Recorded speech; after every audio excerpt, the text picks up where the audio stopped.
ನಮಸ್ಕಾರ cricket ಪ್ರೇಮಿಗಳೇ. England ವಿರುದ್ಧ 2025ರ ಮೊದಲ ಟೆಸ್ಟ್ ಪಂದ್ಯದ ಎರಡನೇ ದಿನದಾಟ ಲೀಡ್ಸ್ನ ಹೆಡಿಂಗ್ಲೆ ಕ್ರೀಡಾಂಗಣದಲ್ಲಿ ಅತ್ಯಂತ ರೋಚಕವಾಗಿ ನಡೆಯಿತು. ಭಾರತ ತಂಡದ ಆರಂಭಿಕ ಮೇಲುಗೈ ನಂತರ ಇಂಗ್ಲೆಂಡ್ ಉತ್ತಮವಾಗಿ ಹೋರಾಟ ನೀಡಿತು.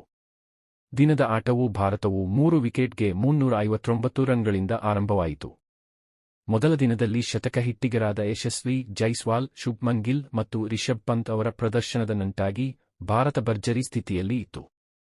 ಆದರೆ ದಿನದ ಎರಡನೇ ಸೆಷನ್ನಲ್ಲೇ ಭಾರತ ತನ್ನ ಇಡೀ ಇನ್ನಿಂಗ್ಸ್ ಕೇವಲ 471 ರನ್ಗಳಿಗೆ ಮುಗಿಸಿತು. ಆರಂಭದಲ್ಲಿ ನಿರೀಕ್ಷೆ ಇಟ್ಟಿದ್ದ ರನ್ ಮಾಹಿತಿ ಕೊನೆಗೆ ಕುಸಿತವಾಯಿತು.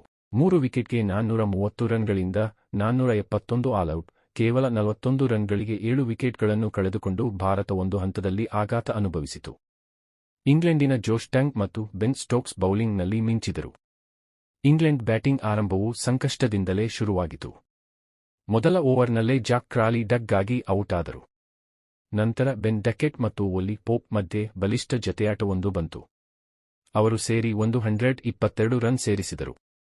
ಡಕೆಟ್ 62 ರನ್ಗಳೊಂದಿಗೆ ಔಟ್ ಆದರೂ ಪೋಪ್ ಶತಕ ಸಾಧಿಸಿ ಆಟದಲ್ಲೇ ಉಳಿದರು. ಇಂಗ್ಲೆಂಡ್ 3 ವಿಕೆಟ್ಗೆ 209 ರನ್ಗಳೊಂದಿಗೆ ದಿನದಾಟ ಮುಗಿಸಿತು. ಭಾರತದ ಪರವಾಗಿ ಜಸ್ಪ್ರೀತ್ ಬುಮ್ರಾ ಮಿಂಚಿದರು. ಅವರು 3 ಪ್ರಮುಖ ವಿಕೆಟ್ಗಳನ್ನು ಪಡೆದು ಇಂಗ್ಲೆಂಡ್ ಬ್ಯಾಟಿಂಗ್ ಲೈನಪ್ಗೆ ಆಘಾತ ನೀಡಿದರು. ವಿಶೇಷವೆಂದರೆ ಜೋ ರೂಟ್ ಅವರನ್ನು ಟೆಸ್ಟ್ ಕ್ರಿಕೆಟ್ನಲ್ಲಿ 10ನೇ ಬಾರಿ ಔಟ್ ಮಾಡಿದ್ದಾರೆ. ಬುಮ್ರಾ ಈಗ ಸೇನಾ ರಾಷ್ಟ್ರಗಳಲ್ಲಿ ಅತಿಹೆಚ್ಚು ವಿಕೆಟ್ ಪಡೆದ ಏಷ್ಯಾದ ಬೌಲರ್ ಎಂಬ ದಾಖಲೆ ಮಾಡಿದರು. ಆದಾಗ್ಯೂ ಭಾರತದ ತೀವ್ರ ಮೇಲುಗೈ ಇರುವ ಸಂದರ್ಭದಲ್ಲೂ ಫೀಲ್ಡಿಂಗ್ನಲ್ಲಿ ಪ್ರಮುಖ ತಪ್ಪುಗಳು ಇತ್ತ.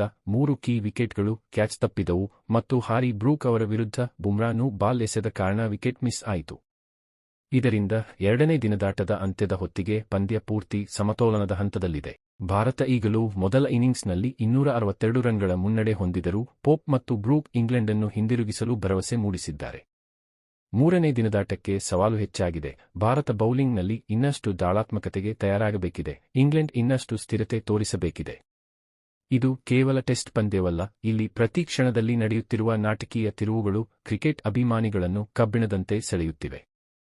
ಈ ವಿಡಿಯೋ ಇಷ್ಟವಾಗಿದ್ರೆ ಲೈಕ್ ಮಾಡಿ, ಶೇರ್ ಮಾಡಿ, ನಮ್ಮ ಚಾನಲ್‌ನ್ನು ಸಬ್ಸ್ಕ್ರೈಬ್ ಮಾಡಿ.